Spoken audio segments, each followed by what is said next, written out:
ఈ లోకంలోనికి యేసు ప్రభు వారిని ఎందుకు అనుగ్రహించి ఉన్నాడు అనే సత్యాన్ని ఈ వాక్యము ద్వారా అపోస్తులైనటువంటి యోహాను లోకంలో ఉన్నటువంటి ప్రతి ఒక్కరికి ఆయన్ని అద్వితీయ కుమారుడు అన్న సంగతిని ప్రకటన చేస్తున్నాడు. అందుకే ప్రపంచమంతా కూడా ఈ యొక్క మాసంలో ఆయన జన్మించినటువంటి ఈ యొక్క క్రిస్మస్ నిమిత్తమై ఎంతో సంతోషంగా సెలబ్రేషన్ చేసుకుంటున్నారు.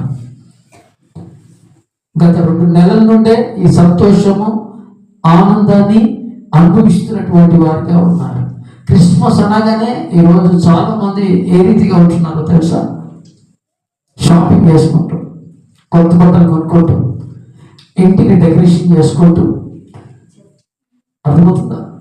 వారి మందిరాలను అందంగా అలంకరించుకుంటూ అన్ని రకాలుగా ఆహ్లాదకరమైన సంతోష మాసములో ప్రపంచం అంతా కూడా ఉంటున్నది. దానికి కారణం ఏంటిదో తెలుసా?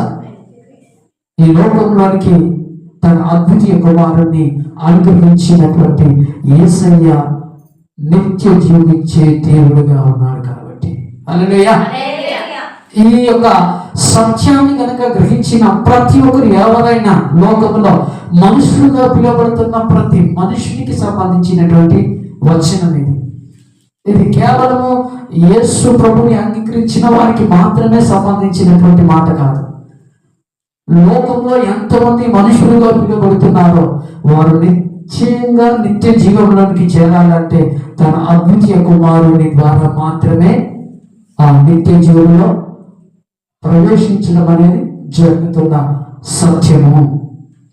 కాబట్టి నువ్వు ఆరాధిస్తున్నటువంటి దేవుడు నిత్య జీవాన్ని నీకు ఇవ్వడానికి ఈ లోకానికి వచ్చాడు.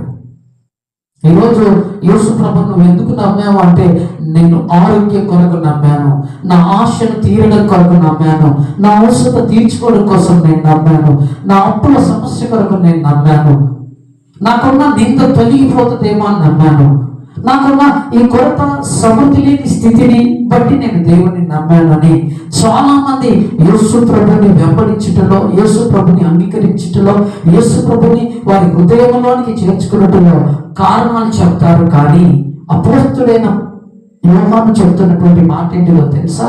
అసలు యేసు ప్రభు వారి లోకానికి ఎందుకు వచ్చారంటే, నేను నిత్య జీవంలోనికి చేర్చడానికి. హల్లెలూయా. ఈ లోకంలో నీకు ఎన్ని ఇచ్చినా, నీ కోరికలు ఎన్ని తీర్చినా, నీకు చివరిగా ఈ లోకంలో నీకు ఇచ్చిన ఆశయం అంతట్లో కూడా నువ్వు అనుభవిస్తున్నటువంటివన్నీ కూడా అనుభవించిన ఒక రోజు మరణించవలసినటువంటి వ్యక్తివే ఉన్నావు. నీ కోరికలు తీర్చబడ్డా, నీ ఆశలు తీర్చబడ్డా, నీ అవసరతలు తీర్చబడ్డా, నువ్వు అడిగినవన్నీ కూడా నీకు ఇచ్చిన ఈ లోకంలో నీకు ఇచ్చిన ఆయుష్కాలం ముగించిన తర్వాత నువ్వు మరణించవలసినదే. అయితే ఆ మరణించిన తర్వాత నిత్య జీవం అనేది ఒకటి ఉంటుంది. అది ఇవ్వడానికి ఈ లోకానికి యేసు ప్రభు వచ్చాడు. అందుకే ఆయనను బట్టి నువ్వు సంతోషించవలసిన సంగతి ఏంటిదో తెలుసా? నీకు నిజంగా ఆ నిత్యత్వంలో ఉండే వారసత్వ హక్కుని ఇవ్వడానికి ఆయన అనుగ్రహింపబడి ఉన్నాడు.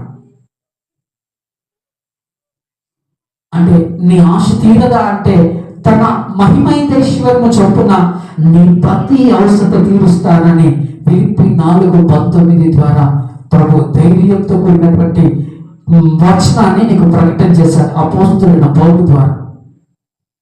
ఎందుకు మనము మానవుడిగా మన ఉద్దేశం ఏంటిదో తెలుసా? లోకంలో ఎక్కడ సహాయం దొరకదు, కానీ నా దేవుని దగ్గర సహాయం దొరుకుతుంది. ఎవరు నా అవసరాలు అక్కలు తీర్చం, కానీ నా దేవుడే నా అవసరాలను, నా అక్కలను తీరుస్తాడన్న ఆ నమ్మకం ఉన్నది కనుక ఆ నమ్మకాన్ని బట్టి నా దేవుడు ఈ వచనం ద్వారా ధైర్యపరచడానికి ఇస్తున్నటువంటి సమాచారం ఏంటిది? తన మహిమైశ్వర్యము చొప్పున మనం ప్రతి అవసరం తీర్చబడతాయి. అంటే యేసు ప్రభు నమ్మడం వలన నీ ప్రతి అవసరము తీర్చబడటంతో పాటు నిత్య జీవాన్ని ఇవ్వడానికి నా దేవుడు నీ కొరకు వచ్చి ఉన్నాడు. నువ్వు చెప్పాల్సినటువంటి మాట ఏంటో తెలుసా? యేసయ్యను నువ్వు ఎందుకు నమ్మావు అంటే, నాకు నిత్య జీవాన్ని ఇవ్వడానికి వచ్చాడు కనుక ఆ నిత్య జీవంలో నేను ఉండవలసినటువంటి మార్గంలో నడవడానికి ఆయన్ని వెంబడిస్తున్నాను. అందుకొరకు నేను యేసు ప్రభువును నమ్మాను. హల్లెలూయా. అలాంటి కృపలోనూ ఉండాలని ఈ యొక్క ఉదయకాల సమయంలో పరిశుద్ధాత్మ దేవుడు నీతో మాట్లాడుతున్నాడు.